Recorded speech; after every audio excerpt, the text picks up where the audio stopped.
नमस्ते बच्चों, आज हम हमारी साइंस की वर्कशीट नंबर 33 करेंगे 9th क्लास की, जो हमें बताती है त्वरण तथा वेग का ग्राफ या प्रदर्शन। इसमें लिखा है कि दूरी समय ग्राफ से हम किसी भी वस्तु का चाल का परिकलन कर सकते हैं। यानी वर्कशीट नंबर 32 में हमने जाना था कि यदि हम एक साइड दूरी लेते हैं और दूसरी तरफ समय लेते हैं तो उससे हम क्या ज्ञात कर सकते हैं? चाल। उसी तरह हम एक वेग समय ग्राफ के द्वारा दूरी या विस्थापन को भी ज्ञात कर सकते हैं। वेग समय ग्राफ किसी वस्तु का त्वरण बताते हैं।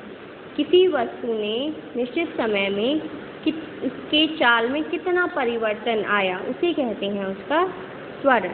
एक वेग समय ग्राफ में वेग को y एक्सिस पर लेते हैं और समय को लेते हैं x एक्सिस पर। तो ये हमारा वेग y एक्सिस पर लिया गया है और समय है हमारा x एक्सिस पर। इस प्रकार के ग्राफ में रेखा पर यदि हम किन्हीं भी दो बिंदुओं के बीच वेग अक्ष और समय अक्ष द्वारा घेरा गया क्षेत्रफल वस्तु के द्वारा तय की गई दूरी को दर्शाता है। फॉर एग्जाम्पल, अगर हम पहले वाली ग्राफ की बात करें, यहाँ पे एक समान चाल है, यानी वो एक समान चाल से चलता जा रहा है, त्वरण नहीं है, उसकी चाल बढ़ नहीं रही है समय के साथ, तो उसका जो ग्राफ बनेगा वो सीधी रेखा बनेगा। यानी समय बढ़ रहा है, एक वस्तु चल रही थी 40 मीटर प्रति सेकंड की चाल से, समय बढ़ता जा रहा है, वो उसी चाल से चले जा रही है, यानी उसका जो त्वरण है वो है 0, लेकिन चाल है एक सामान्य।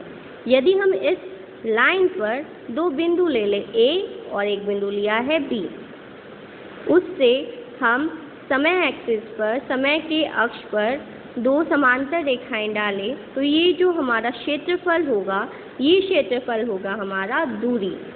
ठीक इसी प्रकार हमारा एक समान अगर त्वरण की बात करें, यानी समय बढ़ रहा है तो उसका जो वेग है वो एक निश्चित अंतराल में ही बढ़ रहा है, तो ऐसा होगा आपका एक समान त्वरण का ग्राफ। ये आपकी मंदन है। मंदन यानी आपकी जो गाड़ी है वो समय के साथ उसकी जो चाल है वो कम होती जा रही है, वो भी एक निश्चित अंतराल में, एक निश्चित नंबर के साथ। ऐसा ग्राफ होता है हमारा मंदन गति के लिए। वहीं अगर हम असमान त्वरण की बात करें तो कभी तो यहाँ पर इसकी चाल बढ़ रही है, कभी ये मंद हो रही है, कभी बढ़ रही है, कभी कम हो रही है, तो ऐसा ग्राफ बनाएगा आपका असमान त्वरण के लिए।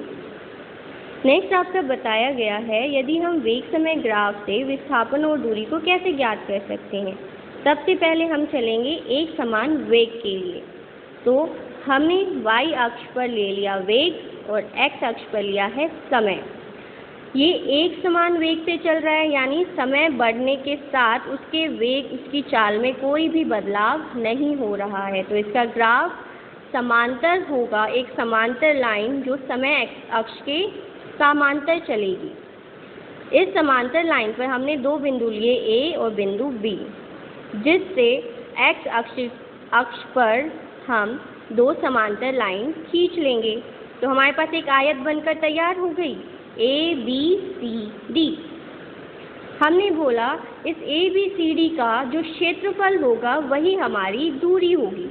तो एक आयत के क्षेत्रफल का फॉर्मूला जो होता है वो है आपका AC गुना में CD, यानी AC है आपका ये जो y अक्ष पर है, CD है हमारा ये वाला पार्ट जो है x अक्ष पर। अगर हमारे पास इनकी वैल्यूज़ हो तो हम दूरी या विस्थापन ज्ञात कर सकते हैं। वहीं अगर हम एक समान त्वरण की बात करें तो वस्तु के एक समान त्वरण की परिस्थितियाँ होती हैं कि वो समान समय अंतराल में समान वेग में परिवर्तन होता है, तो उसका जो ग्राफ बनता है ये सीधी रेखा जाएगा। अब हमने क्या किया, दो बिंदु लिए A और E इसी रेखा पर। A और E से हमने दो समांतर रेखाएं x अक्ष पर डाल दी जो मिलती थी B और C पर। अब ये जो पूरा क्षेत्रफल है ये बन जाएगा हमारा दूरी। तो ये कैसा है आपका A B C D E का जो क्षेत्रफल होगा, यानी A B C D E का जो क्षेत्रफल है वही है हमारी दूरी। अगर हम इसे ध्यान से देखें तो एक तो हमारा बन रहा है यहाँ पर आयत और एक बन रहा है हमारा त्रिभुज। तो यहाँ पे दो फॉर्मूले लगेंगे हमारे, एक तो आयत का क्षेत्रफल, दूसरा त्रिभुज का क्षेत्रफल। आयत के क्षेत्रफल का फॉर्मूला है दो भुजाओं को गुना करना, लंबाई गुना चौड़ाई, यानी A B Guna B C. वहीं अगर हम त्रिभुज की बात करें तो त्रिभुज का फॉर्मूला होता है आपका ए डी गुना में डी ई, यानी आपका बेस आधार गुना में लंब, 1/2 गुना आधार गुना लंब। अगर हमारे पास ये सारी वैल्यूज़ हैं तो हम इस वस्तु की द्वारा तय की गई दूरी भी ज्ञात कर सकते हैं। प्रश्न नंबर 1 है, यदि किसी वस्तु का वेग समय ग्राफ एक्स एक्सिस अक्ष के समांतर एक सीधी रेखा हो तो उसका त्वरण क्या होगा। अगर हम इसका ग्राफ बनाते हैं नेक्स्ट पेज पर, वो कह रहा है एक वस्तु जो है उसका जो ग्राफ है वो है समांतर जा रहा है एक्स अक्ष के। ये है एक्स अक्ष जिस पे हमने लिया था हमारा समय, वाई अक्ष पर हमने लिया था इसका वेग। यदि किसी वस्तु का ग्राफ ऐसा जा रहा है यानी वो समांतर है एक्स अक्ष के, इसका मतलब वो समय के साथ उसके वेग में कोई भी परिवर्तन नहीं हो रहा। तो जो आंसर है क्वेश्चन नंबर 1 का वो है, इसका जो त्वरण है वो है 0। त्वरण बराबर है 0 यानी 0। क्वेश्चन नंबर 2 की अगर हम बात करें, दिए गए ग्राफ में वस्तु द्वारा 2 सेकंड से 3 सेकंड में तय की गई दूरी ज्ञात कीजिए। तो ये हमारे पास ग्राफ दिया हुआ है, ये है 2 सेकंड, ये है 3 सेकंड, इनके बीच की दूरी, यानी ये समांतर हमें इस वाला क्षेत्रफल को ज्ञात करना है। इसके लिए हम अगला ग्राफ बना लेते हैं एक बार। क्वेश्चन नंबर 2 के लिए ये आपका ग्राफ दिया है, हम सिर्फ वही पॉइंट्स लेते हैं। ये आपका 2 सेकंड के लिए है, ये है आपका 3 सेकंड के लिए। ये जो 2 सेकंड की है इसे अगर हम ऊपर बढ़ाएं तो ये इस अक्ष पर ए बिंदु पर मिलती है। 3 सेकंड वाले को अगर ऊपर बढ़ाएं तो वो इस लाइन पर बी बिंदु पर मिलती है। साथ ही ए के जो 2 सेकंड जो ए बिंदु पर मिल रही है उससे यदि हम वेग अक्ष पर डालें तो वो है आपका 8 मीटर प्रति सेकंड। तो ये यहाँ पर मिल रहा है 8 मीटर प्रति सेकंड पे, यानी ये वाला जो वेग है 8 है। वहीं अगर हम बी बिंदु की बात करें तो ये बी बिंदु मिलता है आपका 12 मीटर प्रति सेकंड पे, यानी बी का जो मिल रहा है वो है आपका 12 मीटर प्रति सेकंड, यानी ये पूरा टोटल जो है वो है 12 मीटर प्रति सेकंड। अब आपसे पूछा गया है कि इस वस्तु के द्वारा तय की गई दूरी ज्ञात कीजिए। तो हमारा ये वाला जो ए बी, इसको मैं सी नाम देते हैं और इसे देते हैं डी। तो इसके अंदर जो हमारा क्षेत्रफल है ए बी सी डी का, वही हमारी दूरी बन जाएगी। तो वही जैसे हमने पहले किया था, इसे 2 भागों में बांट लेते हैं।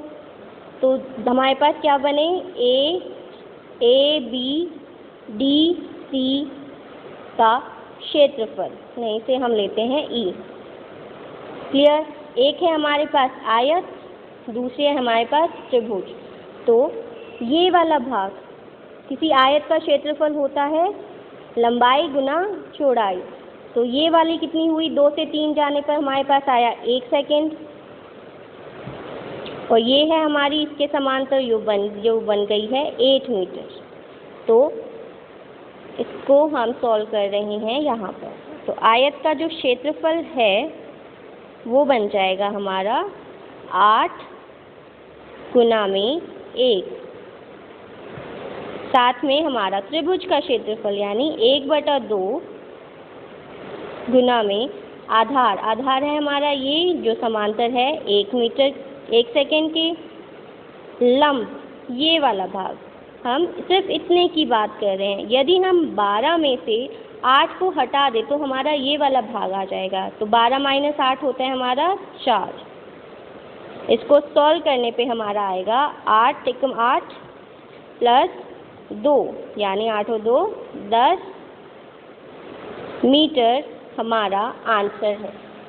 क्वेश्चन नंबर अगर हम 3 की बात करें, वेग समय ग्राफ का ढाल कौन सी भौतिक राशि दर्शाता है? तो इसका आंसर है हमारी वेग और समय के ग्राफ से हमारी वस्तु का त्वरण।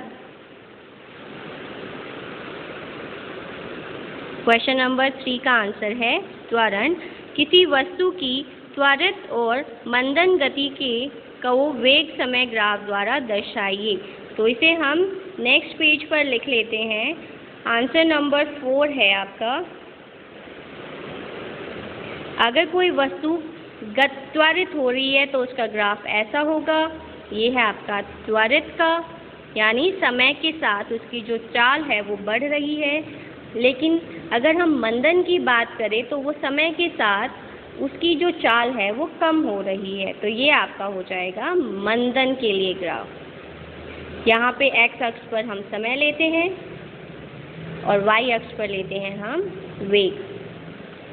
इसमें भी यही है, ये समय और y अक्ष पर वेग।